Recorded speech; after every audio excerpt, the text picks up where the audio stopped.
वंदे मातरम साथियों। आइए आज हम पश्चिमी रेतीला मैदान के कुछ महत्वपूर्ण तथ्यों को जानने की कोशिश करते हैं, जहां से एग्जामिनर अक्सर हमसे सवाल पूछता है। तो देखिए, हमने देखा था कि राजस्थान को 4 भौगोलिक प्रदेशों में या भौतिक प्रदेशों में विभाजित किया है, जिसमें सबसे पहले हमने देखा था पश्चिमी रेतीला मैदान, उसके बाद में अरावली क्षेत्र, उसके बाद में जो हाड़ौती वाला पठार है और पूर्वी मैदानी प्रदेश है, ये हमने देखा था। तो सबसे पहले हम बात करेंगे आज पश्चिमी रेतीला मैदान, इसके बारे में। देखिए, सबसे पहले बात आती है इसके क्षेत्रफल की। तो पश्चिमी रेतीला मैदान है, ये राजस्थान के कुल 61% क्षेत्र पर फैला हुआ है। 61% एरिया पर है वो पश्चिमी रेतीला मैदान है। लेकिन इसरो का मानना है कि राजस्थान के अंदर जो मरुस्थल है, जो डेजर्ट है, उसका विस्तार है वो राजस्थान के कुल क्षेत्रफल के 67% हिस्से पर है। आपको बात याद रखनी है कि इसरो के अनुसार राजस्थान के कुल कितने प्रतिशत क्षेत्रफल पर मरुस्थल का विस्तार है। तो जवाब क्या होगा? 67% एरिया पर। ये बात समझ में आई। आगे बात करते हैं कि राजस्थान के अंदर जो ये मरुस्थल है, जो ये डेजर्ट है, ये पश्चिमी रेतीला मैदान है, इसका ओरिजिन कहां है, मूल रूप से ये कहां से संबंध रखता है। तो याद रखना, ग्रेट पेलियो आर्कटिक एक मरुस्थल है अफ्रीका के अंदर। कौन सा? Great paleo Arctic. Great paleo Arctic एक अफ्रीकन मरुस्थल है, उसका विस्तार है ये, जो राजस्थान तक फैला हुआ है। कि सर, अफ्रीका से राजस्थान तक पहुंचना ये किस तरह से है? तो मैंने कहा भाई, अफ्रीका से ये इराक, ईरान, अफगानिस्तान, कजाकिस्तान, उसके बाद में अफगानिस्तान, फिर पाकिस्तान और उसके बाद में भारत पहुंचा है। तो याद रखना कि जो पश्चिमी रेतीला मैदान है, ये ग्रेट पेलियोआर्टिक अफ्रीकी मरुस्थल का पूर्वी भाग है। एग्जाम में कई दफा पूछा गया है कि पश्चिमी रेतीला मैदान है वो किसका भाग है। तो आपका जवाब होगा ग्रेट पेलियोआर्टिक अफ्रीकी मरुस्थल का पूर्वी भाग है। ग्रेट पेलियोआर्टिक अफ्रीकी मरुस्थल का पूर्वी भाग। क्लियर है पॉइंट? अच्छा, तो इसका विस्तार कैसे हुआ? तो आप कहेंगे अफ्रीका से इराक, ईरान, कजाकिस्तान, उसके बाद में अफगानिस्तान, पाकिस्तान होते हुए भारत तक पहुंचा है। तो ये भी विस्तार आप बताएंगे। अगर भारत तक पहुंचा तो भारत के कौन कौन से राज्यों के अंदर मरुस्थल आपको देखने को मिलेगा? तो आप कहेंगे कि जो रेत वाला इलाका है वो भारत के राजस्थान, पंजाब, हरियाणा, गुजरात, इन इलाकों में है। तो भारत में मरुस्थल का जो विस्तार है, मरुस्थल है, वो राजस्थान में है, हरियाणा में है, पंजाब में और गुजरात में।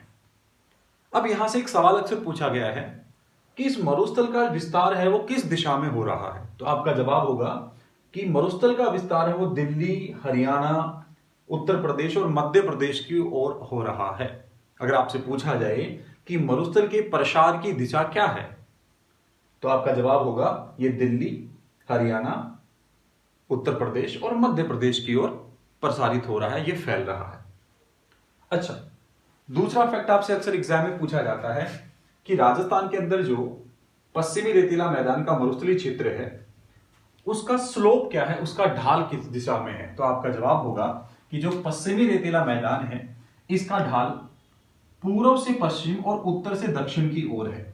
कई दफा एग्जाम में पूछा गया है मरुस्थल का ढाल क्या है, राजस्थान में पाए जाने वाले थार मरुस्थल का स्लोप क्या है, ढाल किस दिशा में है। तो आपका जवाब होगा पूर्व से पश्चिम और उत्तर से दक्षिण की ओर। तो साहब, ये कैसे पता चलता है कि इस मरुस्थल का जो ढाल है वो पूर्व से पश्चिम की ओर है, उत्तर से दक्षिण की ओर है? तो इसका एग्जाम्पल आप समझोगे, लूणी नदी के प्रवाह की दिशा को देखिए। लूणी नदी है वो नाग पहाड़ी अजमेर से निकलती है और कच्छ के रण में जाके मिल जाती है। अब जरा आप सोचिए, नाग पहाड़ी, अजमेर और कच्छ के रण की तरफ चलेंगे तो आप कहेंगे कि इसका जो विस्तार है वो पूर्व से पश्चिम की ओर है। क्योंकि आप अगर अजमेर की कंडीशन देखोगे और फिर कच्छ का रण देखोगे तो आपको पता चलेगा कि ये पूर्व से पश्चिम की ओर तरफ तरफ क्या है, प्रस्तावित है। दूसरी बात, इसका स्लोप ऐसे हुआ कि ये ऊपर से नीचे की तरफ आए, तो आप कहोगे एक तो डायरेक्शन ये हुई, ठीक है। दूसरा क्या है, ऊपर से नीचे का स्लोप भी इसमें जा रहा है, तो आप कहेंगे उत्तर से दक्षिण की ओर फैला हुआ है। तो आपका जवाब होगा कि मरुस्थल का जो ढाल है वो पूर्व से पश्चिम और उत्तर से दक्षिण की ओर है। और इसकी पुष्टि कौन करता है? तो लूणी नदी की प्रवाह की दिशा इसकी पुष्टि करती है, क्योंकि वो नाग पहाड़ी से निकलकर कच्छ के रण की तरफ जाती है। क्या ये फैक्ट समझ में आया आप लोगों को?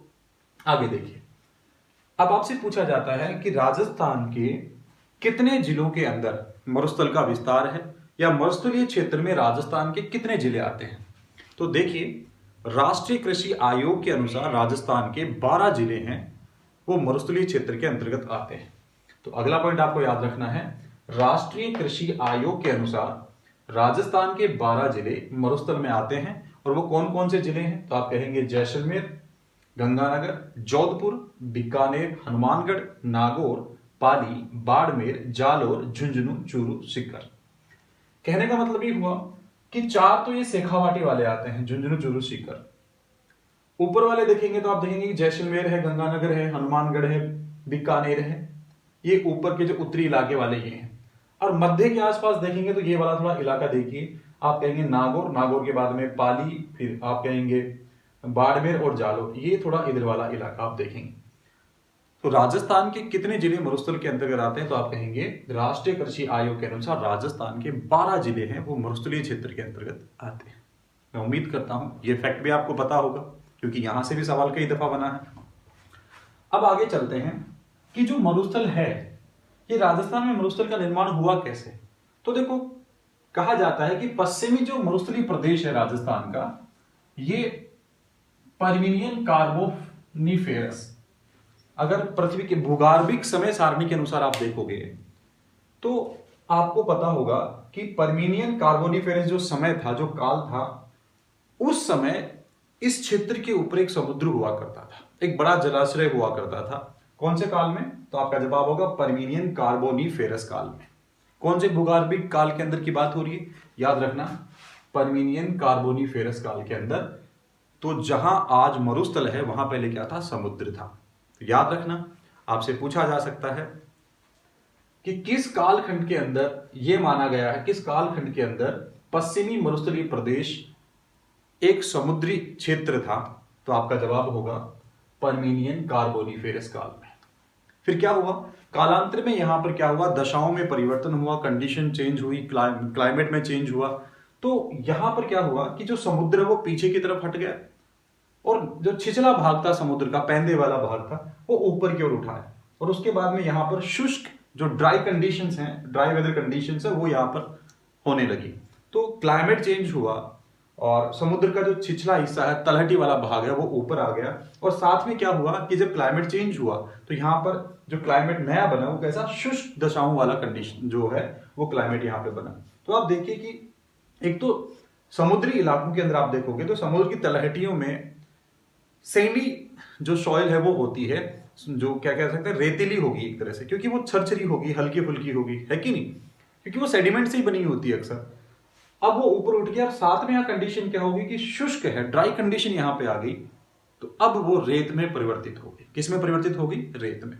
तो याद रखना, कार्बोनिफेरस जो काल है, पर्मिनियन कार्बोनिफेरस काल, उस वक्त यहां पर समुद्र था, लेकिन दशाओं में परिवर्तन के बाद समुद्र पीछे हटा है, और समुद्र के हटने के साथ ही यहां पर जो जलवायु दशाएं हैं वो शुष्क जलवायु दशाएं यहां पर विस्तृत होगी, इसलिए अब यहां पर क्या है, रेत है। अब बात करते हैं कि भाई ये जो मरुस्थल है ये लगातार फैलता है, मरुस्थलीकरण जिसको बोलते हैं, मरुस्थल का जो विस्तार है उसका प्रमुख स्रोत क्या है। कई दफा एग्जाम में पूछा गया है कि मरुस्थलीकरण का, डेजर्टिफिकेशन का जो प्रमुख सोर्स है, स्रोत है, वो क्या है। तो आपका जवाब होना चाहिए वायु द्वारा अपक्षरण से उत्पन्न रेत। देखो क्या होता है, मिट्टी जब जकड़ी रहती है तब तक तो हवा पर उसका कोई प्रभाव नहीं पड़ता, लेकिन अगर वहां से आप वनस्पति को हटा दोगे, अति पशुचारण होगा, तो उस मिट्टी का छोटे छोटे टुकड़ों में वो मिट्टी बढ़ने लग जाएगी, छोटे छोटे कणों में, छोटे छोटे पार्टिकल्स में, उसके पार्टिकल्स में डिवाइड हो जाएगी। अब छोटे छोटे पार्टिकल्स होंगे तो वो हल्के भी हो जाएंगे, है कि नहीं। अब हवा जब चलेगी तो अपने साथ उनको उड़ाकर ले जाएगी कहीं दूर तक। तो आप ये कह सकते हैं कि मरुस्थल का जो प्रसार होता है उसका जो मुख्य सोर्स है वो वायु द्वारा अपक्षरण से जो रेत पैदा होती है उससे इसका लगातार विस्तार होता रहता है। अगला पॉइंट है कि मरुस्थलीकरण के कारण क्या है, जो डेजर्टिफिकेशन होता है इसके रीजन है क्या। तो सबसे पहले तो आप देखना कि जलवायु में परिवर्तन, क्लाइमेट चेंज है वो इसका मुख्य सोर्स है। उसके बाद में क्या होता है, जो पॉपुलेशन ग्रोथ है वो भी इसका एक सोर्स है। तो सर कहेंगे कि बढ़ती आबादी मरुस्थलीकरण से क्या लेना देना हुआ, मैंने कहा देखो आबादी बढ़ेगी तो उसको निवास के लिए जमीन की जरूरत पड़ेगी। अब जहां जमीन की जरूरत पड़ेगी तो लोग क्या करेंगे, वनों को क्या करेंगे, काटेंगे, डिफोरेस्टेशन होगा। अब फॉरेस्ट वहां से हट गए तो इसका मतलब जो मिट्टी की जकड़ थी वो कमजोर हो गई और मिट्टी का क्या होगा, अपक्षरण होगा, और वो धीरे धीरे वायु के द्वारा क्या हो जाएगी, एक स्थान से दूसरे स्थान पर जाएगी उड़ती हुई और रेत बनाती रहेगी। अभी जैसे बताया कि वन उन्मूलन, पेड़ों की कटाई, इसके अलावा वर्षा की कमी है। देखो अगर मिट्टी के अंदर नमी है तो मिट्टी भारी है, और मिट्टी अगर वहां की वेदर है वो शुष्क है, ड्राई वेदर है, तो अब ड्राई क्लाइमेट वहां पर इम्पैक्ट दिखा रही है, तो वहां पे मिट्टी के अंदर से जो नमी है वो वाष्प में बदल जाती है, ठीक है। इसलिए वो जो नमी है वो निकल गई, इसलिए वो क्या होगी, हल्की होगी, और वो हवा के साथ उड़ने में क्या होगी, उसको आसानी होगी। तो याद रखना वर्षा की वजह से भी आप कहेंगे, वर्षा की कमी के कारण भी मरुस्थलीकरण का विस्तार होता है। और एक महत्वपूर्ण और है अनियंत्रित पशुचारण, कि एक जमीन है, एक इलाका है, उस पर आप पशु चरा रहे हो, पशुचरण हो रहा है, तो होता क्या है, जो पशु हैं, जो जानवर हैं, उनके जो नाखून हैं वो बड़े नुकीले होते हैं और वो मिट्टी को छोटे छोटे पार्टिकल्स में डिवाइड कर देते हैं। और वही बात शुरू होती है, जब मिट्टी अपनी जगह छोड़ देगी, छोटे छोटे पार्टिकल्स में वो डिवाइड हो जाएगी तो वो हल्की होगी, है कि नहीं। साथ में अगर उसका पृष्ठीय क्षेत्रफल बढ़ गया तो उसका जो वाष्पीकरण है वो भी बढ़ जाएगा, और उससे जो जितना भी पानी है, जितनी भी नमी है, उसका क्या हो जाएगा, वाष्पीकरण हो जाएगा, तो वो शुष्क हो जाएगी। अब हल्की भी है और शुष्क भी है तो हवा के साथ उड़ती चली जाएगी। तो आप ये कहेंगे अनियंत्रित पशुचारण भी इसका एक प्रमुख कारण है। अब बात करते हैं इन सब बातों से कि मरुस्थलीकरण की सबसे प्रभावी जो प्रक्रिया है वो क्या है, वनस्पति का अवनयन। कि मरुस्थलीकरण के जो विस्तार हो रहा है इसका मुख्य जो कारण है वो क्या है, कि आप जो वनस्पति है उसका क्या कर रहे हो, अवनयन कर रहे हो। लगातार वनों की जो कटाई हो रही है वो इसके लिए सबसे ज्यादा प्रभावी है। अब देखोगे सरकार कई बार पॉलिसी बनाती है कि वृक्षारोपण किया जाए। मरुस्थलीकरण को रोकने का एक प्रभावी तरीका क्या बताया गया है, वृक्षारोपण कीजिए। क्यों कीजिए, क्योंकि जहां पर वनस्पति होगी तो उसकी जड़ों के अंदर ये मिट्टी है वो जकड़ी रहेगी और इसका अपर्दन या अपक्षरण नहीं हो पाएगा। बात समझ में आई कि नहीं। तो अब हमने एक डेटा देख लिया है कि भाई जो वेस्टर्न सैंडी जो प्लेन्स है उनके मध्य हमें क्या क्या क्वेश्चन मिल सकते हैं, ये ऑल इसका रिव्यू है छोटा सा। अब इसका आगे से हम विस्तार और करते हैं। आइए अब बात करते हैं पश्चिमी रेतीला प्रदेश के बारे में। देखिए ऊंचावच के आधार पर इसको 4 भागों में विभाजित किया गया है। तो पहली बात तो आपको याद रखना है कि जो पश्चिमी रेतीला प्रदेश है इसको हम ऊंचावच के आधार पर कितने भागों में विभाजित कर सकते हैं, तो कहा 4 भागों में इसको विभाजित किया गया है। अब वो 4 उप प्रदेश हैं, उनमें एक है महान मरुस्थल, दूसरा है बाड़मेर जैसलमेर का चट्टानी प्रदेश, तीसरे नंबर पे है लघु मरुस्थल और चौथे नंबर पे है अर्ध शुष्क प्रदेश। तो आइए देखते हैं सबसे पहले महान मरुस्थल के बारे में। याद रखिएगा हम पढ़ रहे हैं ऊंचावच के आधार पर पश्चिमी रेतीले प्रदेश का विभाजन। तो सबसे पहले बात करेंगे महान मरुस्थल। देखिए महान मरुस्थल है ये सैंड ड्यून से युक्त है। यहां पर बालू का स्तूप पाए जाते हैं। बालू का स्तूप क्या होते हैं, सैंड ड्यून क्या होते हैं। तो याद रखिएगा कि जो हल्की मिट्टी, जो रेतीली मिट्टी है, हवा की वजह से, हवाओं की दिशाओं की वजह से वो एक स्थान पर इकट्ठी हो जाती है और बड़े बड़े रेत के टीले बना देती है, ढेर बना देती है, और उन्हीं को हम क्या बोलते हैं, सैंड ड्यून बोलते हैं, बालू का स्तूप बोलते हैं। तो याद रखना महान मरुस्थल है वो पूर्णतः बालू का स्तूपों से युक्त होता है। और सवाल जो महत्वपूर्ण है वो आपसे ये पूछा जाएगा कि महान मरुस्थल का विस्तार किस दिशा में है, इसका विस्तार क्या है। तो आप कहेंगे कि जो महान मरुस्थल है वो भारत पाकिस्तान की सीमा के सहारे फैला हुआ है। बात समझ में आई कि नहीं। तो महान मरुस्थल जो कि एक भाग हम पढ़ रहे हैं पश्चिमी रेतीले प्रदेश का, तो वो क्या है, एक तो बालू का स्तूप युक्त है, यहां पर सैंड ड्यून पाए जाएंगे, और दूसरी महत्वपूर्ण बात इसका जो विस्तार है वो भारत पाक सीमा के सहारे सहारे है। महत्वपूर्ण बात है, आपको पता होनी चाहिए। अब हम बात करते हैं बाड़मेर जैसलमेर के चट्टानी प्रदेश के बारे में। बाड़मेर जैसलमेर का जो चट्टानी प्रदेश है उसके बारे में हम बात करते हैं। तो देखिए ये ट्राई जंक्शन है, ये ट्राई जंक्शन है जहां आप देखेंगे कि बाड़मेर, जैसलमेर और बीकानेर का एक इलाका है। वहां पर आप देखेंगे तो जो मरुस्थल का जो इलाका है वो एक टाई जंक्शन के तौर पे कहलाता है, और वो प्रदेश है वो याद रखना चट्टानी प्रदेश है। मरुस्थल है लेकिन कैसा मरुस्थल है? चट्टानी मरुस्थल है। अब जहां पे चट्टाने होंगी, देखो चट्टानों का निर्माण है, आप जानते हो चट्टानों के प्रकार, उनमें एक प्रकार आप ये पढ़ते हो कि अगर चट्टाने हैं वो आग्नेय चट्टान है, इग्नियस रॉक्स हैं, और दूसरी क्या हम पढ़ते हैं अवसादी चट्टान जिसको बोलते हैं सेडिमेंट्री रॉक्स हैं।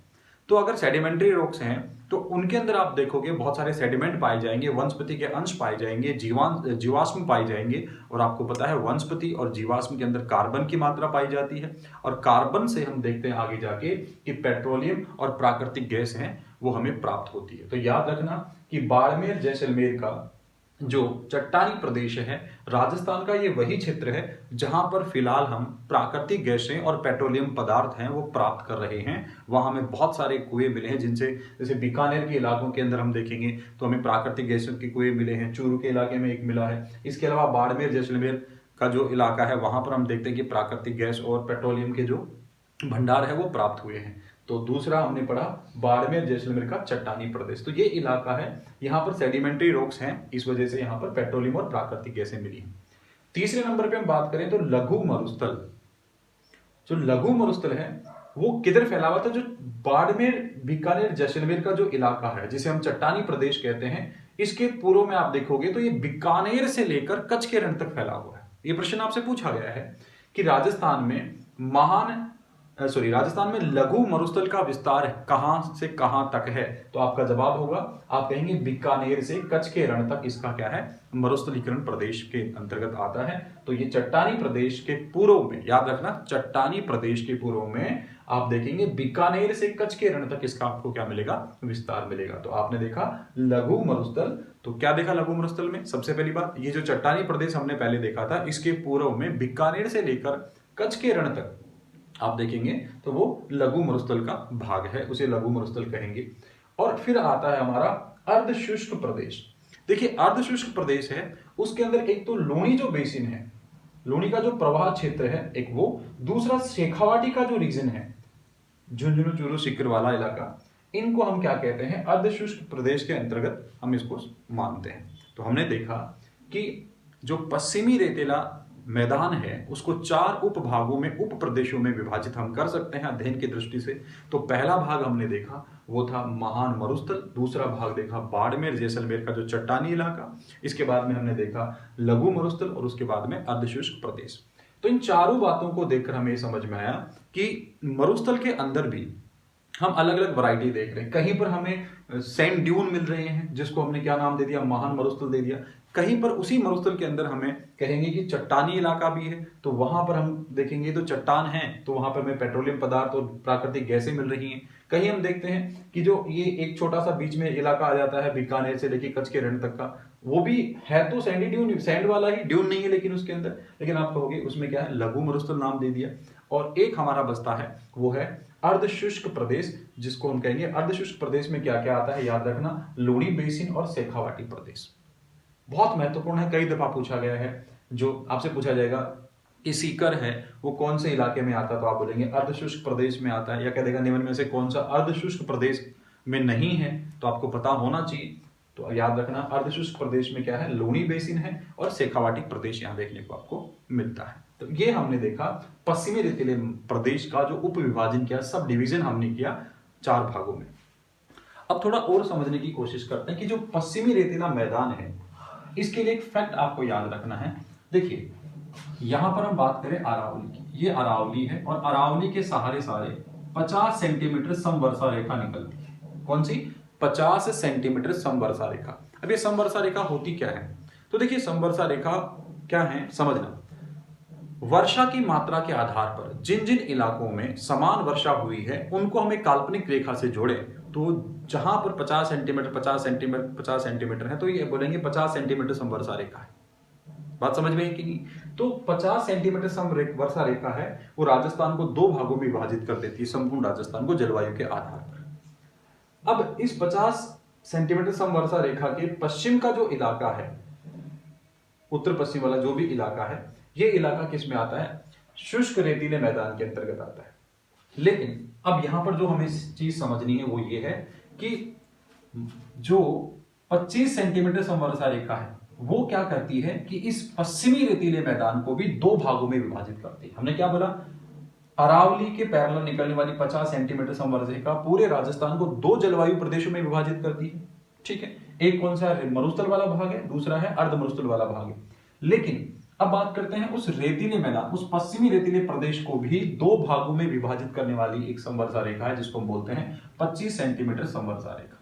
मतलब ये हुआ कि पश्चिमी रेतीले मैदान का विभाजन भी है, उसको भी दो खंडों में हम पढ़ सकते हैं। एक खंड कौन सा है, तो आप कहेंगे पश्चिमी जो 25 सेंटीमीटर समवर्षा रेखा है उसके पश्चिम का जो भाग है वो, तो 25 सेंटीमीटर, फैक्ट के तौर पे याद रखना, 25 सेंटीमीटर समवर्षा रेखा है वो पश्चिमी रेतीले मैदान को दो भागों में विभाजित करती है।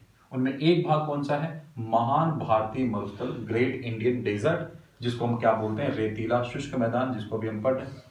और दूसरा है अर्ध शुष्क प्रदेश या राजस्थान का बांगर। तो वेरी वेरी इंपॉर्टेंट फैक्ट है, पता होना चाहिए कि पश्चिमी रेतीले मैदान को दो भौगोलिक इकाइयों में विभाजित करने वाली समवर्षा रेखा कौन सी है, तो याद रखना 25 सेंटीमीटर समवर्षा रेखा है वो पश्चिमी रेतीले मैदान को दो भागों में विभाजित कर देती है। उनमें एक भाग को हम कहते हैं महान भारतीय मरुस्थल या रेतीला शुष्क मैदान, और दूसरा भाग जो हम देखते हैं वो है अर्ध शुष्क प्रदेश या राजस्थान का बांगर। अब आपने देखा कि ये दो भाग हैं, एक कौन सा है, महान भारतीय मरुस्थल, और दूसरा है अर्ध शुष्क प्रदेश। अब हम जानते हैं महान भारतीय मरुस्थल के बारे में। देखिए दोस्तों, महान भारतीय मरुस्थल है ये इसका विस्तार किधर है, तो आप कहेंगे 25 सेंटीमीटर समवर्षा रेखा के पश्चिम की दिशा में इसका विस्तार है। महत्वपूर्ण फैक्ट है कि आप देखेंगे ये 25 सेंटीमीटर समवर्षा रेखा है और इसके अगर पश्चिम दिशा में आप देखोगे, इस रेखा के पश्चिम दिशा में आप देखोगे तो ये जो इलाका है ये आपका महान भारतीय मरुस्थल है। ठीक है, और इसके अंदर आते क्या क्या है, तो आप कहेंगे इसके अंदर बाड़मेर, जैसलमेर, बीकानेर, जोधपुर, चूरू, और जोधपुर और चूरू का तो देखो, जोधपुर और चूरू का तो पश्चिमी भाग आता है, और बाड़मेर, जैसलमेर और बीकानेर है इसके अंदर पूर्णतः शामिल किया गया है। तो आप कहेंगे कि बाड़मेर, जैसलमेर, बीकानेर, जोधपुर और चूरू का पश्चिम भाग है वो किस में आता है, वो महान भारतीय मरुस्थल या रेतीले शुष्क मैदान के अंतर्गत आता है। एक खास बात है कि इस इलाके के अंदर आप सैंड ड्यून देखोगे, बालू का स्तूप देखोगे, और उन बालू का स्तूप की दिशा है वो दक्षिणी पश्चिमी हवाओं के अनुरूप होती है। वेरी वेरी इंपॉर्टेंट फैक्ट है कि महान भारतीय मरुस्थल के अंदर पाए जाने वाले जो सैंड ड्यून हैं वो किस दिशा में होंगे, उनका निर्माण हो रहा है वो किस दिशा में है, या वो किस दिशा की ओर अग्रसर हो रहे हैं, तो याद रखना वो दक्षिणी पश्चिमी हवाओं के अनुरूप चलते हैं। और ये दक्षिणी पश्चिमी जो हवाएं हैं ये मार्च से सितंबर माह तक आप देखेंगे, कब से कब तक चलती है, मार्च से सितंबर माह तक। तो अब सवाल ऐसे भी पूछा जा सकता है कि महान भारतीय मरुस्थल के अंदर पाए जाने वाले बालू का स्तूप मतलब सैंड ड्यून का विस्तार किस माह में होता है, तो आप बोलेंगे मार्च से सितंबर तक ये स्थानांतरित होते रहते हैं। क्या बात समझ में आई आपको? ठीक है। दूसरी बात, ये महान भारतीय मरुस्थल, इसी को हम बोलते हैं थार का मरुस्थल। तो इस महान भारतीय मरुस्थल के अंदर किस प्रकार के बालू का स्तूप सबसे ज्यादा पाए जाते हैं, तो याद रखना पैराबोलिक बालू का स्तूप। आगे मैं पढ़ाऊंगा आपको बालू का स्तूप के प्रकार कि कौन कौन से होते हैं। अभी फैक्ट के तौर पे याद रखो कि महान भारतीय मरुस्थल या थार के मरुस्थल के अंदर, या यूं कहें रेतीले शुष्क मैदान के अंदर पाए जाने वाले जो सैंड ड्यून हैं उनमें सबसे प्रधानता से, प्रचुरता से पैलेंटी में कौन से पाए जाते हैं, तो आप बोलेंगे पैराबोलिक जो बालू का स्तूप है वो पाए जाते हैं। अब बात करते हैं कि महान भारतीय मरुस्थल है, इसको भी हम दो भागों में डिवाइड कर लेते हैं। मतलब ये 25 सेंटीमीटर समवर्षा रेखा है, इसके पश्चिम के भाग को भी हम दो भागों में डिवाइड करके जानेंगे। एक पढ़ेंगे बालू का स्तूप युक्त, मतलब जहां पर सैंड ड्यून पाई जाती है वो, और दूसरा पढ़ेंगे सैंड ड्यून फ्री वाला, जहां पर बालू का स्तूप नहीं पाए जाएंगे, जिसको हम बोलेंगे बालू का स्तूप मुक्त प्रदेश। तो मेरे प्यारे विद्वान साथियों, इस सीरीज में आप धीरे धीरे जो चीजें जान रहे हैं, मेरी कोशिश ये है कि मैं आपको यहां पर केवल उन्हीं फैक्टों से अवगत कराऊं, वो फैक्ट्स पढ़ाऊं आपको जो एग्जाम में आपको काफी हेल्प करेंगे, आपके जो अंक हैं उनमें वृद्धि करेंगे। तो जो एग्जाम के दृष्टिकोण से जो जो चीजें पूछी जाती हैं, पूछी जाती रही हैं और पूछी जाती रहेंगी, उनके ऊपर मैं फोकस कर रहा हूं और वही चीजें आपको पढ़ाने की कोशिश कर रहा हूं। देखिए यहां से क्या क्या पूछा जा सकता है, मैंने पहले बताने की कोशिश की और एक बार फिर से हम दोहरा लेते हैं पश्चिमी रेतीले प्रदेश को कितने भागों में बांटा गया उचावच के आधार पर? उचावच के आधार पर तो आप बोलेंगे 4 भागों में। कौन कौन से हैं? तो आपका जवाब होगा महान भारतीय मरुस्थल, दूसरा बाड़मेर जैसलमेर का चट्टानी प्रदेश, तीसरा है लघु मरुस्थल और चौथा है अर्धशुष्क प्रदेश। बात समझ में? तो महान मरुस्थल के बारे में खास बात क्या है कि ये जो इलाका है यहाँ पर सैंड ड्यून पाए जाएंगे, मतलब पूर्णतः आप कहेंगे बालू का स्तूपों से युक्त होता है, यहाँ पे सैंड ड्यून पाई जाएंगी। और इसका विस्तार कहाँ है? तो आप जवाब देंगे भारत पाकिस्तान की सीमा के पैरेलल है। दूसरी बात, जो अब आपके दिमाग में सवाल आता होगा कि बाड़मेर जैसलमेर बीकानेर यहाँ पर ही पेट्रोल क्यों पाया जाता है, यहाँ पे प्राकृतिक गैसें क्यों पाई जाती हैं? तो याद रखना ये चट्टानी प्रदेश है। और चट्टान भी कौन सी है यहाँ पर? तो आप आएंगे यहाँ पर जो सेडिमेंट रॉक्स हैं वो यहाँ पर बहुतायत से पाई जाती हैं। और आप जानते हैं सेडिमेंट रॉक्स के अंदर ही पेट्रोलियम पदार्थ मिलते हैं, प्राकृतिक गैसें मिलती हैं, क्योंकि वहां कार्बन की प्रचुरता होती है उन चट्टानों के अंतर्गत। दूसरी बात, लघु मरुस्थल की बात करें तो लघु मरुस्थल को ऐसे याद रखना कि भाई सबसे पहले हमने क्या देखा? हमने देखा महान मरुस्थल देखा। महान मरुस्थल के बाद में हमने जब चट्टानी प्रदेश देखा तो उस चट्टानी प्रदेश के बाद में अगर आप देखोगे तो चट्टानी प्रदेश के पूर्व में आप देखेंगे तो बीकानेर से लेके कच्छ के रण तक का जो इलाका है वो लघु मरुस्थल के अंतर्गत आता है। अब बचा हुआ एक हिस्सा है अर्धशुष्क प्रदेश। तो अर्धशुष्क प्रदेश के अंदर लूनी बेसिन, लूनी नदी का जो प्रवाह क्षेत्र, और दूसरा शेखावाटी प्रदेश, इनको शामिल किया गया है।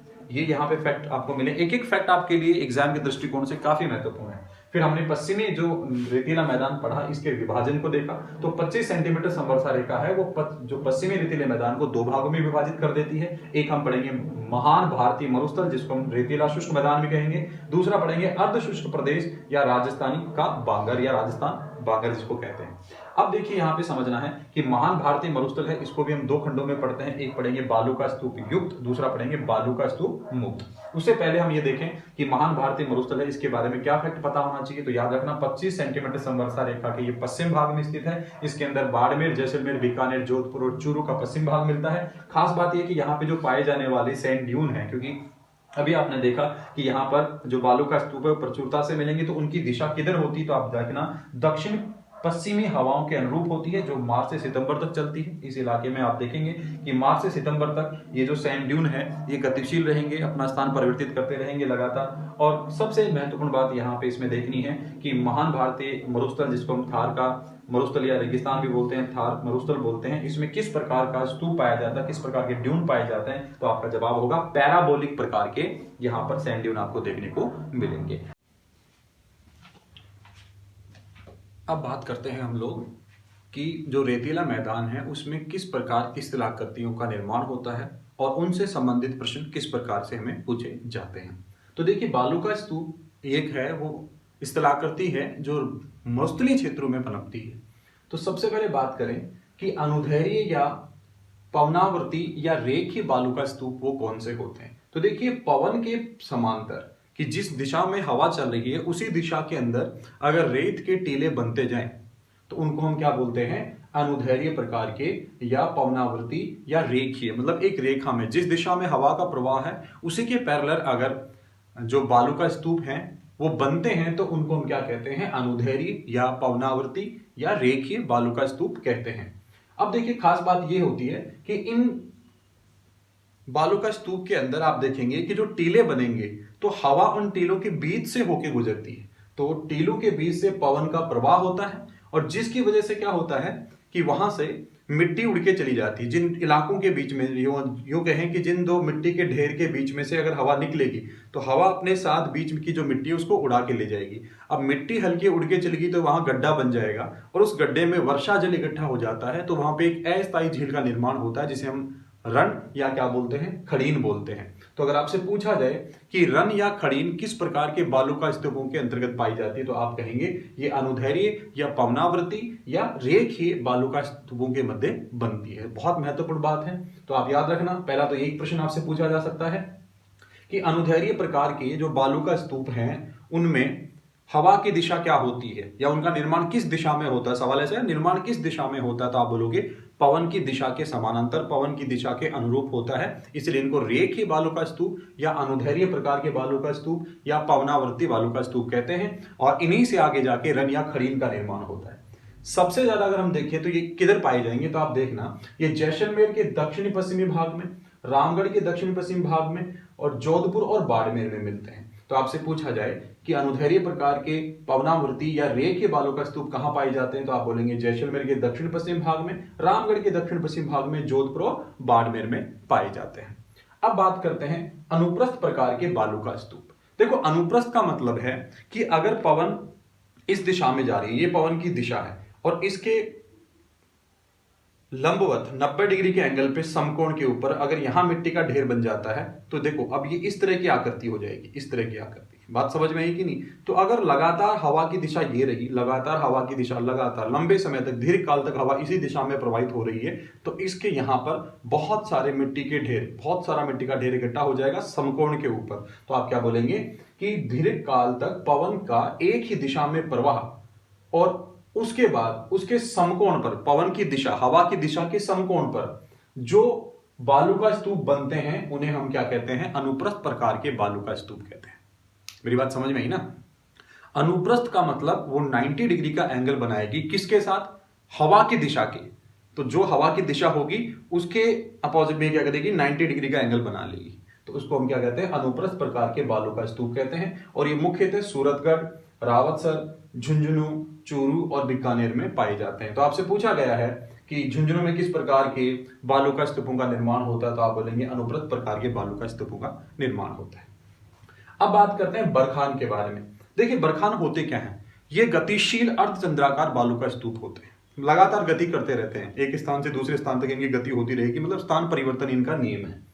तो गतिशील अर्धचंद्राकार बालू का स्तूपों को हम क्या कहते हैं? बरखान कहते हैं। और याद रखना, सर्वाधिक बरखान कहां पाए जाते हैं? वेरी वेरी इंपॉर्टेंट, आपसे पूछा गया बरखान सर्वाधिक पाए जाते हैं कौन से क्षेत्र में? याद रखना, शेखावाटी क्षेत्र के अंदर बरखान सर्वाधिक पाए जाते हैं। पहली बात तो याद रखना, ये गतिशील बालू का स्तूप होते हैं, मूवेबल होते हैं, स्थान परिवर्तन करते रहते हैं। और सर्वाधिक बालू का स्तूप कहां पाए जाते हैं? तो राजस्थान के शेखावाटी जो रीजन है, शेखावाटी, झुंझुनू, चूरू, सीकर वाला, वहां पर बरखान है वो सबसे ज्यादा पाए जाते हैं। अब बात आई थी रण क्या होता है। देखो, हम पढ़ क्या रहे हैं कि मरुस्थल के अंदर जो स्थलाकृतियां बनती हैं वो कौन कौन सी है। तो आपने देखा बालू का स्तूप, इसके अलावा अब एक बात और होती है यहाँ पे, रण। रण क्या है उसको देखते हैं। देखिए, तेज हवाओं के चलने से जो मिट्टी है वो उठ जाती है, बालू का ढेर पड़ा है, अब उसमें तेज हवा चल रही है, तो कुछ बालू को वो उड़ा के ले जाती है। बात समझ में आई मेरी? अब वहां से हवा की वजह से बालू या मिट्टी उड़ गई है, तो वहां पे क्या बन गया? गड्ढा बन गया, और कालांतर में वहां पे वर्षा हुई, बरसात हुई, तो वो पानी इकट्ठा हो गया। अब एक चीज मुझे बताओ कि बारिश होने की वजह से पानी इकट्ठा हुआ, तो एक अस्थायी झील का निर्माण हो गया। किसका निर्माण हो गया? अस्थायी झील का। उसी को हम क्या बोलते हैं? खड़ीन या रण बोलते हैं। अब एक खास बात आप समझना, अगर आपने मेरे लेक्चर को स्टार्टिंग से देखा है तो वहां मैंने बताया था कि एक लघु मरुस्थल भी होता है पश्चिमी रेतीले मैदान के अंदर, पढ़ा था हमने। अच्छा, उसको नाम लघु मरुस्थल क्यों दिया था? यही वो कारण है। क्यों? क्योंकि जिन इलाकों के अंदर तेज हवाओं की वजह से मिट्टी है वो गड्ढा बना देती है, और वहां वर्षा जल इकट्ठा होने से एक अस्थायी झील का, एक जलाशय का निर्माण हो जाता है। तो जहां जल होगा वहां वनस्पति पनपेगी, और जहां वनस्पति पनपेगी वहां पर जो मरुस्थल है वो धीरे धीरे कम होगा। इसलिए बीकानेर से लेकर कच्छ के रण तक का जो इलाका मैंने बताया था कि जो चट्टानी मरुस्थल है उसका पूर्वी भाग, चट्टानी मरुस्थल का जो पूर्वी भाग है, कहां से? बीकानेर से लेकर कच्छ के रण तक के इलाके को हम लघु मरुस्थल कहते हैं। बात समझ में? क्यों कहते हैं? क्योंकि वहां पर खड़ीन या रण देखने को मिलेगा। मतलब ये हुआ कि वहां पे थोड़ा सा जलाशय होगा, इसलिए हल्की छोटी छोटी जो वनस्पति वो पनपेगी, इसी वजह से हम उसको क्या बोलते हैं? लघु मरुस्थल बोलते हैं। बात समझ में? ठीक है। अब हम आगे और कुछ फैक्ट देखने की कोशिश करते हैं। अगर आपसे पूछा जाए कि राजस्थान का वह कौन सा जिला है जहां सभी प्रकार के बालू का स्तूप पाए जाते हैं, तो याद रखना, जोधपुर एकमात्र ऐसा जिला है जहां पर सभी प्रकार के बालू का स्तूप पाए जाते हैं। वेरी वेरी इंपॉर्टेंट, याद रखना कि जोधपुर एकमात्र ऐसा जिला है जहां सभी प्रकार के बालू का स्तूप पाए जाते हैं। ये तो हुआ बालू का स्तूप युक्त वाला। अब मुक्त की बात करते हैं, जहां पे सैंड ड्यून नहीं पाए जाते, उनकी बात करते हैं। देखो, नहीं पाए जाने का रीजन वहां सबसे बड़ा ये है क्योंकि वहां पर सेडिमेंट्री रॉक्स पाई जाती हैं, अवसादी चट्टानें पाई जाती हैं। याद रखना, तो बालू का स्तूप रहित क्षेत्र है वो बालू का रहित। देखो, बालू का स्तूप रहित बोला मैंने, तो स्तूप नहीं, ढेर नहीं पाए जाएंगे। क्यों नहीं पाए जाएंगे? क्योंकि वहां पर आप देखेंगे तो सेडिमेंट्री रॉक्स हैं, ये अवसादी चट्टानों से ढका हुआ होता है। किससे ढका होता है? अवसादी चट्टानों से ढका हुआ होता है। और याद रखना, अवसादी चट्टानों के अंदर चूने की मात्रा ज्यादा पाई जाती है। पॉइंट क्लियर है? इसलिए जब कभी भी वहां पे बारिश होगी तो चूने का एक नियम है, चूने की एक प्रवृत्ति है, चूने का एक गुण है, वो पानी का ऑब्जर्वेशन कर लेता है, एब्जॉर्ब कर लेता है, पानी को सोख लेता है, पानी को अवशोषित कर लेता है। अब उस जमीन का पानी अवशोषित हो गया तो वहां पानी का पृथ्वी की जो आंतरिक भूगर्भिक संरचना है उसके तहत पानी की एक सीरीज बन जाती है, उसी को हम क्या बोलते हैं, लाठी सीरीज बोलते हैं। तो याद रखना, बालू का स्तूप रहित क्षेत्र है, उसके अंदर पाई जाने वाली चट्टानें कौन सी हैं, अवसादी चट्टान है, अवसादी चट्टानों के अंदर चूना पाया जाता है, याद रखना। बात समझ में आई कि नहीं। और चूने का गुण क्या होता है, चूने का गुण होता है वो पानी को एब्जॉर्ब कर लेता है। इसी वजह से जो जैसलमेर वाला इलाका है वहां पर हम देखेंगे कि एक लाठी सीरीज है वो पाई जाती है, जल पट्टी पाई जाती है, जिसको भूगर्भिक जल पट्टी भी हम बोलते हैं। बात समझ में आई कि नहीं। खैर वापस देखते हैं, बालू का स्तूप रहित क्षेत्र, ये देखो बालू का स्तूप रहित क्षेत्र है वो अवसादी चट्टानों से ढका हुआ होता है, इसी वजह से इसको हम पथरीला मरुस्थल या हमादा बोलते हैं। याद रखना, पश्चिमी मरुस्थल या हमादा, तो कौन सा इलाका है, बालू का स्तूप रहित क्षेत्र। इसको क्यों बोलते हैं पथरीला मरुस्थल, क्योंकि यहां पर हम देखेंगे सेडिमेंट्री रॉक्स के द्वारा ढका होता है, अवसादी चट्टानों के द्वारा ढका होता है, इसीलिए इसको पथरीला मरुस्थल या हमादा बोलते हैं। और याद रखना, सर्वाधिक जो पथरीला मरुस्थल है या चट्टानी मरुस्थल है वो जैसलमेर के अंदर पाया जाता है।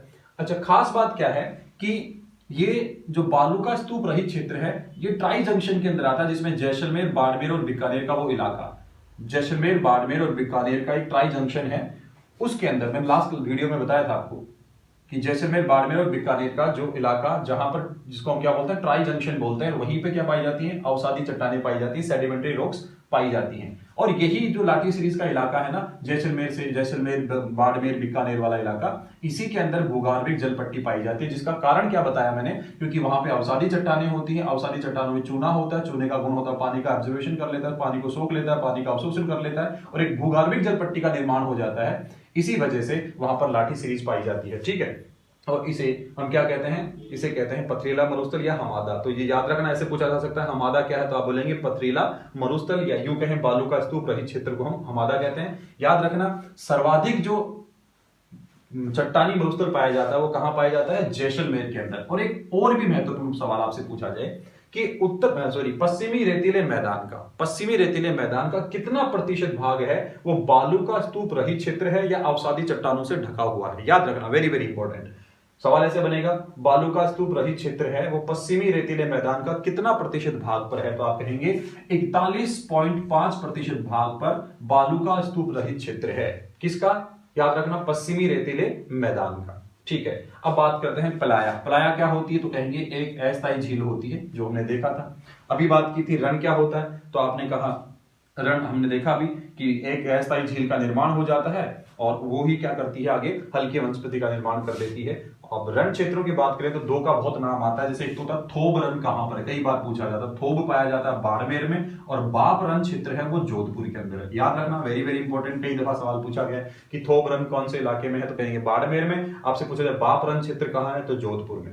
अब कुछ फैक्ट और देख लेते हैं, जैसे सर्वाधिक बालू का स्तूप कहां पाए जाएंगे, तो आपका जवाब होगा सर्वाधिक बालू का स्तूप जैसलमेर में पाए जाते हैं। अगला सवाल आपसे पूछा जाए सभी प्रकार के बालू का स्तूप कौन से जिले में पाए जाते हैं, तो आपका जवाब होगा जोधपुर में सभी प्रकार के बालू का स्तूप पाए जाते हैं। तीसरा सवाल आपसे पूछा जाएगा कि जो मरुस्थलीय स्थल आकृति है उनमें कौन सी ऐसी आकृति जो सभी प्रकार के मरुस्थलीय क्षेत्रों में पाई जाती है, तो याद रखना पैराबोलिक है। पैराबोलिक जो मरुस्थलीय स्थल आकृति है वो सभी प्रकार के मरुस्थलीय क्षेत्रों में पाई जाती है, तो पैराबोलिक है वो सभी प्रकार के मरुस्थलीय क्षेत्रों में पाई जाती है। अब बात करते हैं कि बरखान सर्वाधिक कहां पाए जाएंगे, तो आप देखेंगे शेखावाटी क्षेत्र में पाए जाएंगे। और आखिरी अब देखेंगे कि अनुप्रस्थ बालू का स्तूप है वो कहां पाए जाते हैं, तो आपका जवाब होगा बाड़मेर और जैसलमेर के अंदर पाए जाते हैं।